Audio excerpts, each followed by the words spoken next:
Natupok ang ilang bahay at ari-arian sa mga sunog na naganap sa Quezon City at Parañaque. May mga narinig pang pagsabog mula sa nasunog na printing press. Yan ang tinutukan ni Cecil Villarosa. Dinig sa kuwang ito ang mga pagsabog na galing sa nasusunog na dalawang palapag na compound sa Barangay Santa Cruz, Quezon City.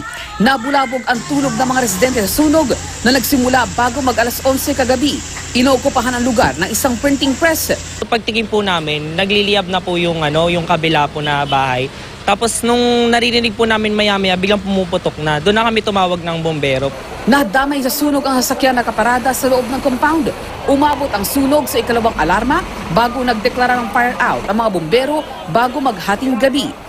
Bandang alas 11 din ng gabi nang masunog ang tatlong bahay sa compound na ito sa Airline Village, Barangay Vales, Parañaque City.